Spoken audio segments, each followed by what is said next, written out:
모세에 대해서 출애굽기 2장에서 그의 출생에 관한 이야기가 조금 담겨져 있는데, 사실은 충분히 우리가 모세가 어떤 배경을 가졌는지에 대해서는 잘 알지는 못해요. 아버지의 이름은 아므람이고 어머니의 이름은 요게벳이에요. 아므람과 요게벳이 같은 히브리 사람, 같은 레위 지파 사람으로 눈이 맞아서 불꽃이 튀었고요.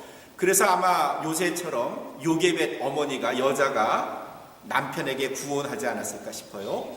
그래서 결혼을 했어요. 그래서 아들을 낳았어요. 첫 번째 아들의 이름이 뭔가 하면 아론이 아므람과 요게벳의 사이에서 나온 첫 번째 아들이에요. 둘째는 딸을 낳았어요. 그 딸의 이름이 뭔가 하면 미리암입니다. 미리암을 아주 얼마나 딸이 예뻐요. 그래서 아주 예쁘게 잘 키웠는데, 그때 이 이스라엘 백성들, 히브리 백성들이 이집트에서 노예 생활을 하고 있었는데, 한 400여 년 그들이 살다 보니까 인구가 폭발적으로 증가했어요. 그래서 그들을 노예로 삼았던 주인 나라 애굽이, 이집트가 너무 늘어나는 이 히브리 사람들에 대한 두려움을 갖게 됐어요. 그래서 왕인 바로가 명령을 내립니다. 더 이상 히브리 사람들 아들을 못 낳게 해라. 그리고 아들을 낳으면 즉시 그를 죽이도록 해라. 와, 끔찍한 명령이에요. 유아 살인령을 내렸어요. 남자아이는 전부 다 죽여라 하는 령을 내렸어요. 미리암과 아론 두 아이를 낳은 부모 아므람과 요게벳은 혹시라도 임신해서 셋째 아이를 낳았는데 그가 아들일 경우에 그 아들이 끔찍하게 죽을 것을 생각하니까 아들을 낳으면 안 되겠다 생각했는가 봐요. 여기서부터는 성경이 없는 전설처럼 구전으로 내려오는 전승의 한 이야기예요. 그 이야기에 따르면 어머니와 아버지가 이렇게 의논을 한 후에 방을 각자 쓰기로 했어요. 아들을 혹시라도 낳을까봐 두려워하는 거죠. 그런데 몇 년이 지나고 나서 미리암이 어느 날 꿈을 꿨어요. 하나님께서 미리암에 나타나셔서 말씀하시기를, 장차 내 동생이 나타날 텐데 그가 아들이고, 그리고 그가 너희 히브리 민족을 구원할 인도자가 될 거다, 민족의 지도자가 될 거다 하는 꿈을 미리암이 꾸게 돼요. 깜짝 놀라서 눈을 떴는데 너무 생생한 하나님께서 자기에게 말씀해 주신 것. 그래서 아침 식사에 아버지 어머니에게 그 이야기를 했어요. 제가 밤에 꿈을 꿨는데 너무 생생합니다. 하나님께서 나타나셔서 이게 말씀으로 들려주셨는데 아들을 낳았는데 그 아들이 이스라엘의 지도자가 될 거야 라는 말씀이에요. 아버지 아므람과 어머니 요게벳은 지금 각방을 쓰고 있는데 아들을 낳으면 죽인다고 애굽이 명령을 내렸는데, 그 상황 속에서 하나님은 아들을 낳고 그 아들이 지도자가 될 거라 하는 이 딸 아이의 말을 믿어야 될지 혹은 흘려보내야 될지 고민스러웠어요. 그런데 미리암의 평소 성격, 그의 신앙으로 볼 때 이건 허튼 이야기가 아니라는 사실을 점점 부모님이 더 확신하게 돼요. 그래서 결국은 다시 방을 합치기로 했어요. 그리고 몇 달 후에 임신을 하게 됐고요. 그 다음에 생명을 딱 낳아보니까 아들이었어요? 딸이었어요? 잘 몰라요. 그때 안 계셔서 잘 몰라요. 아들이에요? 딸이에요? 확실해요? 진짜예요? 그 아들 맞아요? 네, 아들이었어요. 오늘 우리가 읽었던 본문의 말씀은 바로 그 태어난 직후 한 3개월쯤 있다가 일어난 일을 오늘 말씀은 기록하고 있어요. 아들을 낳아서 기르긴 했는데 그 아들의 울음소리가 혹시 주변 사람들에게 들릴까봐, 그리고 애굽 군인들에게 들켜서 혹시 이 아이가 딸이냐 아들이냐 확인하러 갈까봐 숨을 죽이면서 아이를 키워야 했어요. 100일쯤 되었을 때 아이의 울음이 더 커졌고 더 이상 안 되겠다 생각을 해서 어머니 요게벳이 갈대 상자를 만들어서 그리고 그 아이를 강으로 또 내려보냈어요. 나일강 유역에 또 내려보낸 그 어머니 요게벳의 마음이 어땠을까요? 성경 히브리서 11장, 여러분 아마 히브리서 11장을 펴놓고 오늘 같이 말씀을 나누면 좋을 것 같아요. 11장의 23절엔 그 당시의 상황을 이렇게 기록하고 있어요. 믿음으로 모세가 났을 때에, 그러니까 모세가 난 게 그냥 난 게 아니라 믿음으로 모세가 났을 때에 그 부모가 아름다운 아이임을 보고, 여기서 아름답다는 말은요 이목구비가 뚜렷하다는 뜻이 아니라 범상치 않은, 그냥 평범하지 않은 아이임을 보고 석 달을 숨겨 그랬어요. 이 모든 일이 믿음으로 됐다고 히브리서는 이야기해요. 믿음으로 모세가 났을 때의 그 부모가 아름다운 아이임을 보고 석 달을 숨겼는데, 그걸 그 다음에 마지막에 23절에서 뭐라고 이야기를 하고 있는가 하면, 임금의 명령보다 하나님의 말씀을 더 무서워했다 그랬어요. 바로의 명령, 남자아이는 전부 다 죽일 거야, 이것보다도 하나님의 명령, 하나님의 말씀을 더 무섭게 여겼다. 성경은 그렇게 적고 있어요. 무슨 말인가 하면요, 아들은 다 죽이겠다 하는 왕의 명령에 대해서 아버지 아므람과 어머니 요게벳은 죽이면 죽여봐, 난 너보다 하나님이 더 두려워. 하나님이 낳게 하셨으면 그 생명은 하나님의 손에 의해서 길러질 거야. 이 믿음 가지고 기르는 거예요. 그리고 그 아들을 석 달 후에 나일강가에 떠내려 보내봤을 때 담대하게 하나님께서 이 생명을 지켜주실 거야 라고 믿었던 거예요. 그래서 떠내야 보낼 수 있었죠. 그래도 얼마나 마음이 아팠을까요? 석 달 기는 자기의 핏덩어리, 그 모세를 물에 떠내려 봤을 때 그 어머니 요게벳의 마음이 얼마나 아팠을까요? 굉장했을 것 같아요. 정말 다행으로 그 나일강 아래 하류 쪽에서 공주 일행이 하녀들과 물놀이를 하고 있었나 봐요. 비키니를 입고, 그리고 수영을 하고 있었던 것 같아요. 공주의 이름이 하셉슈트 공주예요. 하셉슈트 공주가 지금 나일강가에서 수영을 하고 물놀이를 하다가 떠내려오는 바구니를 발견했고, 그 바구니를 열어봤더니 아이가 울었다. 오늘 성경은 그렇게 기록이 되어 있고요. 딱 한눈에 이 아이가 우리와는 다른 히브리 사람이라는 걸 알았어요. 야, 히브리 사람이니까 냅다 버려, 아니면 남자아니까 죽여버려, 뭐 이렇지 않고 어찌된 일인지 하셉슈트 공주가 이 아이가 너무 예뻤던가 봐요. 그래서 그 아이를 품에 안고 그 아이를 뭐 기저귀도 갈아주고 먹을 것도 주려고 했는데 누구도 젖을 줄 수가 없었어. 이제 막 3달 된 아이, 젖을 주어야 하는데 당황해하는 모습을 멀리서 자기 동생을 떠내려 보내고 지켜보고 있던 이 모세의 누나, 이름이 뭐예요? 미리암이 봤어요. 그리고 얼른 공주에게 뛰어갔죠. 공주님, 저에게 젖이 잘 나오는 저희 어머니가 계시는데 그 어머니를 제가 불러볼까요? 하셉슈트 공주가 그러라 했죠. 얼른 가서 어머니 요게벳을 데리고 왔어요. 그리고 젖을 먹였어요. 잘 먹어요. 울음을 뚝 그쳤어요. 하셉슈트 공주가 그 젖을 먹이고 있는 모세의 친어머니에게, 야, 네가 애리를 잘 다루는구나. 네가 이 아이를 데려다가 너희 집에서 양육해라. 내가 돈을 주마.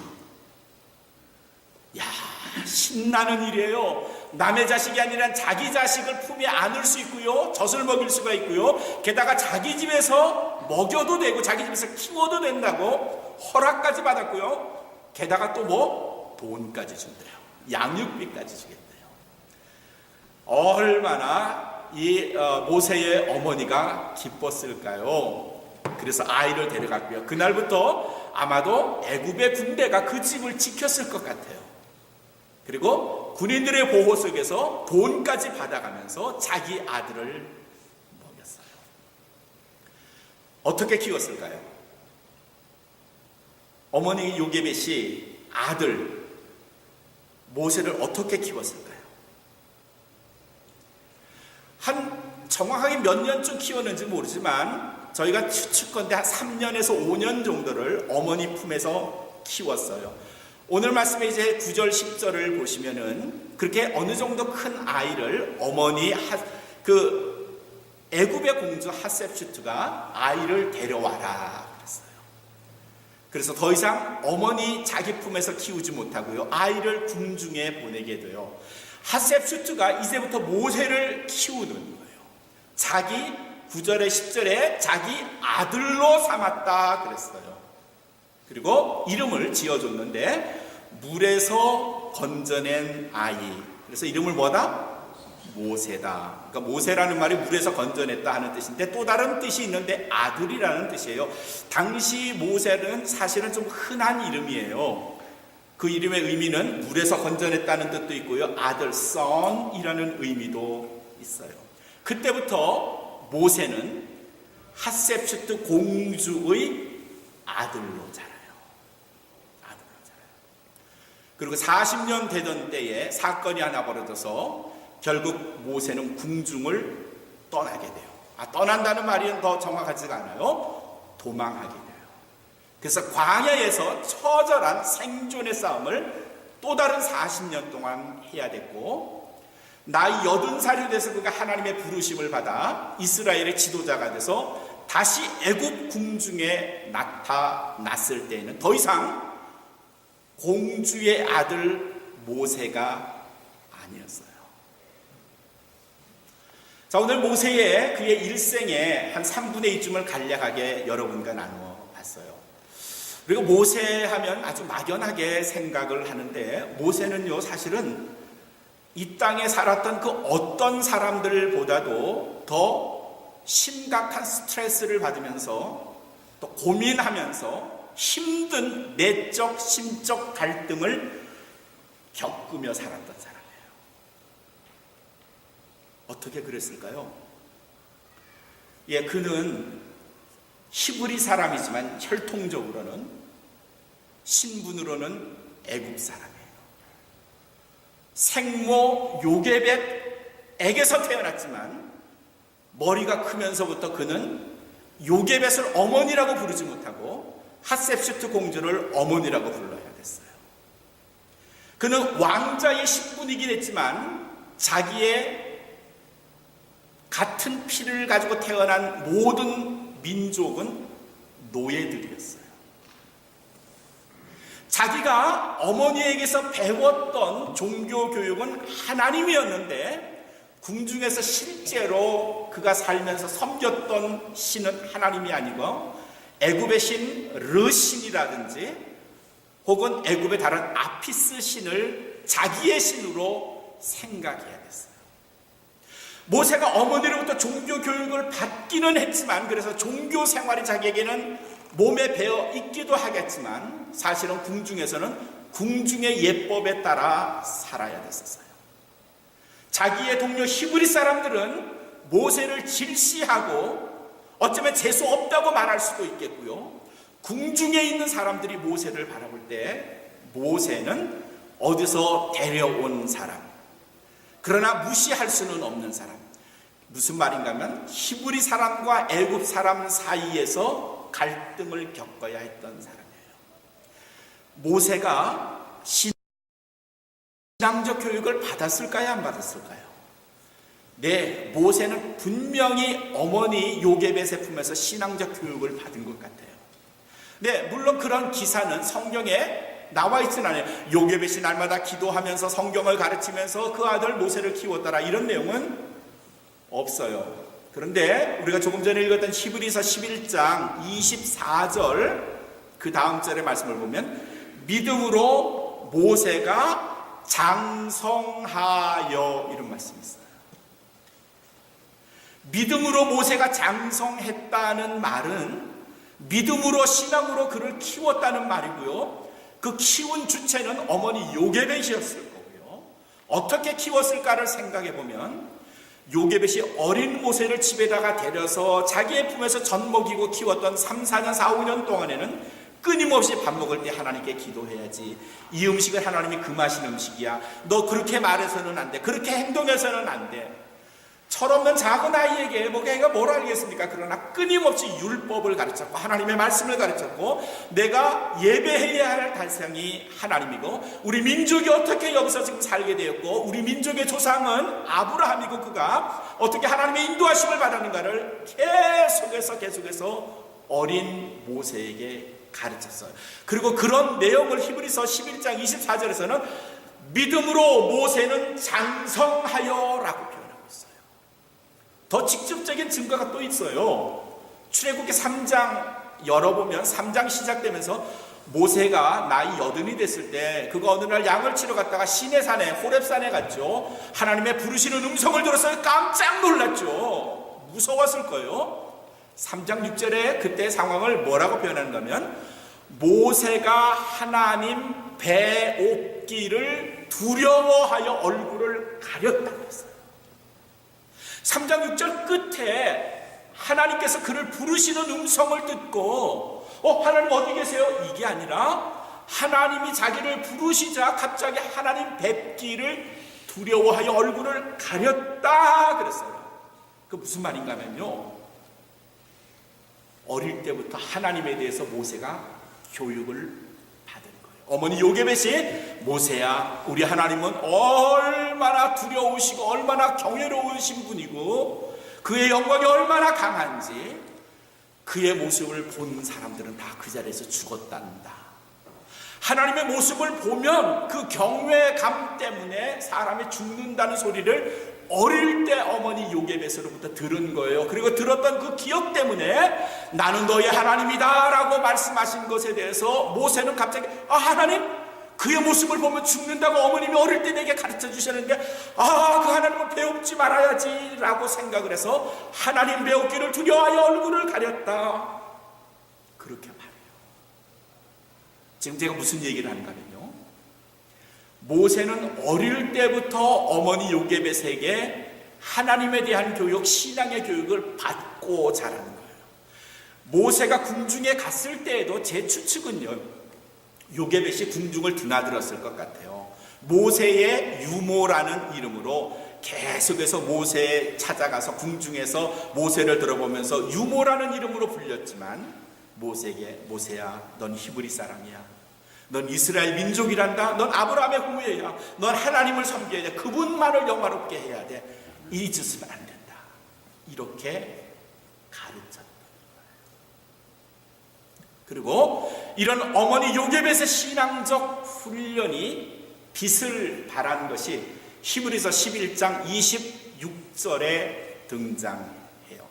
24절 아까 조금 전에 읽었던 모세, 믿음으로 모세가 장성하여라는 말 다음에 또 뭐가 있는가 하면요, 그가 믿음으로 자란 모세가 바로의 딸의 아들이라 칭함 받기를 거절했다고 했어요. 다른 말로 한마디로 하면요, 애굽 사람임을 거절했다는 말이고요, 왕자임을 거절했다는 뜻이에요. 그 말은 뭐예요? 거꾸로 말하면 모세 스스로가 어떤 사람이다? 히브리 사람이다. 난 이스라엘 사람이다 라고 스스로 증거했다는 뜻이에요. 자기 자신이 이스라엘 아브라함의 후예라는 것을 자랑했다는 뜻이에요. 애굽 사람임을 거절했다는 말뿐만 아니라 26절에 누가 그리스도를 위하여 능욕받는 것을, 그러니까 능욕받는 것을 애굽의 모든 보화보다 더 큰 재물로 여겼다. 그리스도를 위하여 능욕받는 것을, 하나님을 위하여 고난받는 것을 애굽에 있는 모든 보화보다 더 큰 재물로 여겼으니 이는 상 주심을 받았습니다. 11장 26절의 말씀은 그렇게 기록이 되어 있어요. 무슨 말인가 하면요, 모세는 두 가지 사이에서 선택할 수 있었어요. 이스라엘 사람이냐 애굽 사람이냐, 왕자냐 노예냐, 어머니 요게벳이냐 핫셉슈트냐, 현실이냐 미래냐, 이걸 선택할 수가 있었는데 모세는 기꺼이 자기의 왕자임을 부인하고요. 핫셉슈트가 자기를 기르긴 했지만 요게벳의 아들임을 사랑했고요. 노예가 될지라도 나는 아브라함의 후손이라고 당당히 말할 수 있었다는 거예요. 그가 마음 먹었으면 궁중에서 왕자로 자라고요. 호사를 누리며 살 수 있었는데 하나님을 아는 것이, 그리스도를 위하여 능력받는 것이 애굽의 모든 보화보다도 더 큰 것으로 여겼다고 했어요. 모세는 경계선상에 섰던 사람이에요. He's standing on the borderline. 경계선상에 섰던 사람이 어떤 경계? 하나님과 우상, 이스라엘과 애굽, 왕자와 노예. 그리고 세상은 끊임없이 우리에게 야, 애굽을 선택해. 너 왕자잖아. 야, 너 멋진 금화, 칼 좋지 않아? 이렇게 우리를 유혹하죠. 얼마나 많은 유혹들이 세상과 하나님, 교회와 바깥에 서 있는 우리들을 향하여 이렇게 유혹하는지 모릅니다. 우리는 어떤 면에서 모세처럼 경계선상에 서 있는 사람들입니다. 세상과 나 사이에서, 신앙과 비신앙 사이에서 끊임없는 유혹을 받으며 살고 있는 사람이에요. 유혹을 받을 때마다 우리는 쉽게 넘어가기도 하고 때로 내 신앙으로 물리치기도 하지만 물리치는 일이 쉽지 않고요. 아주 쉽게 잘 넘어가고요. 넘어갈 때마다 우리는 그렇게 자기 스스로를 평가하죠. 아이, 그땐 그럴 수밖에 없었어. 하나님도 이해하실 거야. 어떡하겠어, 그때 뭐 내가 다른 방법이 없었잖아. 이렇게 궁색한 변명하는 일에는 아주 익숙해져 있고요. 누가? 우리가. 안 돼. I'm a Christian. 내가 기독교인인데 어떻게 그렇게 할 수 있어? 나 못해. 모세처럼 이렇게 말하는 일에는 우리가 사실 별로 익숙하지를 않아요. 그리고 잘못한 것에 대해서 스스로를 위로하며 그땐 그럴 수밖에 없었어 이렇게 말하는 사람은 많지만 내가 그때 그러지 말았어야지 이렇게 스스로를 반성하거나 회개하는 사람은 사실 그리 많지 않아요. 그때 내 감정이 그랬으니까, 내 사정이 그랬으니까, 누구라도 그랬을걸. 다른 사람까지 끌어들이죠. 사탄이 교묘하게 아담과 하와에게 해서 한번 따먹어봐. 야, 먹은 지 시끄럽지 않니? 이렇게 보기 좋은데 먹어봐. 아담 하와가 꿀꺽 따먹고요. 하나님이 뭐라 하셨어요? 하나님 그때는 어쩔 수 없었어요. 하나님도 어쩔 수 없었을걸요. 그렇게 말하죠. 그렇게 말하죠. 하루는 다윗 왕이 했는데 자기 앞에 아름다운 여인이 목욕을 하고 있었죠.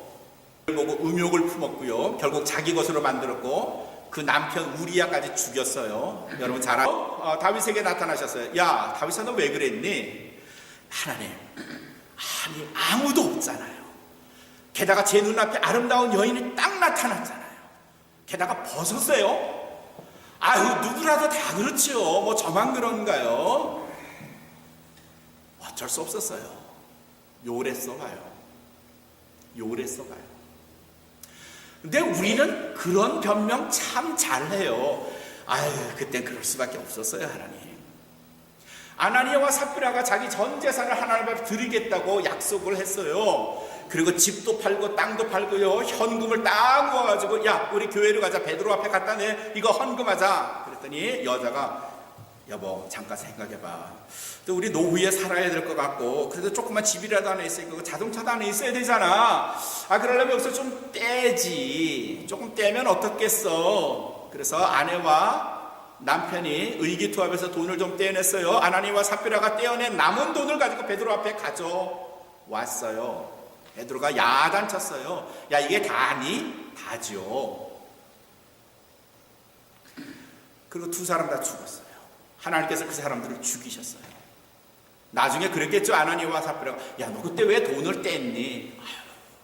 당신이라고 별 다룰 수 있겠어? 누구라도 그럴걸.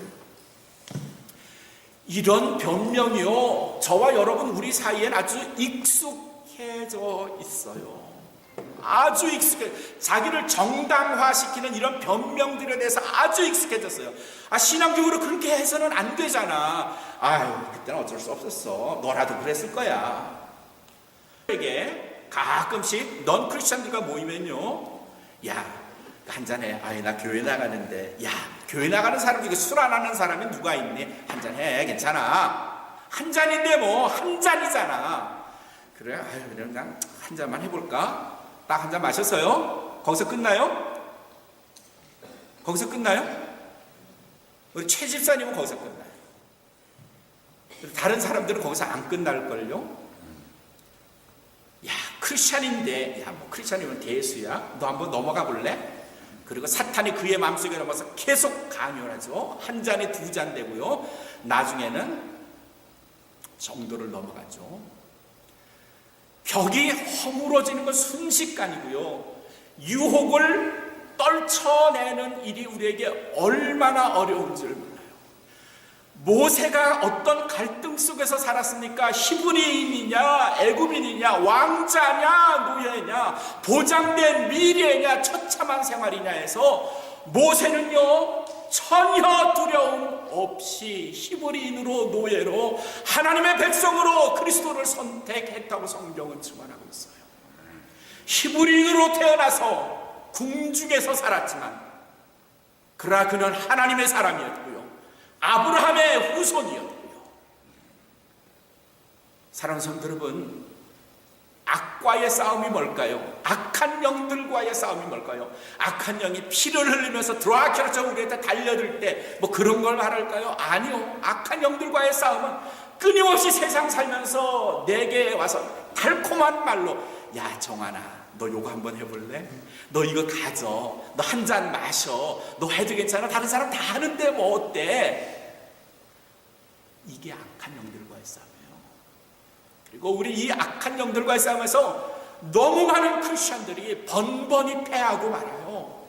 번번이 지고요, 상처투성이 돼서 하나님 앞에 끌려 나와서, 야, 너 왜 이 모양이니? 이러면, 그때 어쩔 수 없었어요. 누구라도 그랬을걸요. 이 변명하며 살아요. 사도 바울이 이렇게 처절하게 변명 속에서 상처투성이로 살고 있는 우리들에게 에베소서 6장에서 뭐라고 경고하는가 하면, 6장 13절에서 야, 악한 영들과의 싸움에서 조심해라 하면서 14절부터 17절까지 우리에게 중무장을 하래요. 전신갑주를 입으래요. 머리끝에서 발까지 완벽하게 무장하지 않으면 악한 영들과의 싸움에서 절대 이길 수 없대요. 허리에는요, 진리의 띠를 띠래요. 진리의 띠, 흔들리지 않은 중심을 꽉 잡아주는 진리의 띠. 가슴에는 의의 흉배를 붙이래. 누구의 의? 하나님의 의로 내 가슴을 막으래요.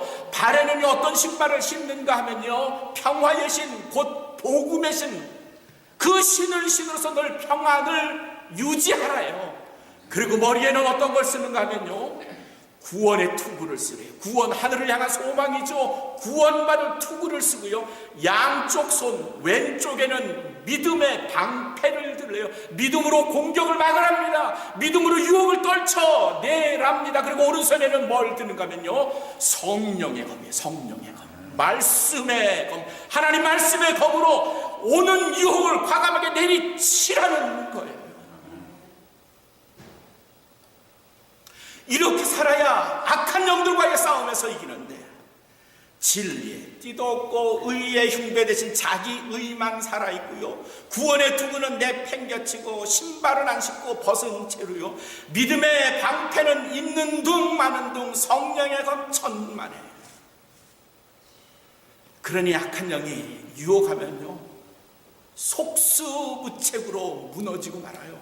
넘어가고 말고요, 마실 것 다 마시고 할 것 다 하고요, 남들 하는 거짓말 다 하고요, 탐욕, 정욕 온갖 것 다 누리고요, 그러면서 크리스찬이래요. 그리스도인이래요.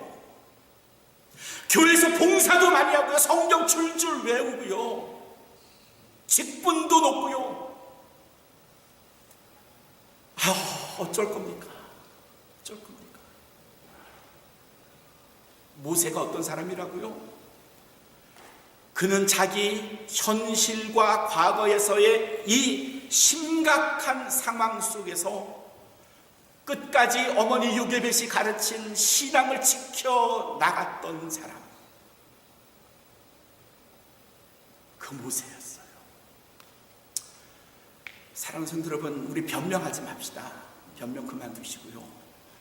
그땐 그럴 수밖에 없었어. 누구라도 그럴 거야. 이런 식의 변명하지 말고 진리의 띠를 허리에 동이세요. 의의 흉배를 붙이시고요. 평안의 신발 신으시고요. 머리에는 하늘을 향한 소망 구원의 톱을 쓰시고요. 한 손으로는 방패, 믿음의 방패로 맞고 한 손으로는 성령의 검으로 내리치세요. 유혹이 나를 점령하지 못하도록 말이죠. 악한 영이 여러분을 점령하지 못하도록 믿음을 지켜나가셔서 내가 어느 곳에 있든지 나는 크리스찬이야. 난 하나님의 사람이야. 나를 유혹하지 마. 당당하게 세상을 살아가셔서 승리하시는 우리에게 모인 모든 하나님의 자녀 온 마음 성도가 되시기를 주의 이름으로 축원합니다.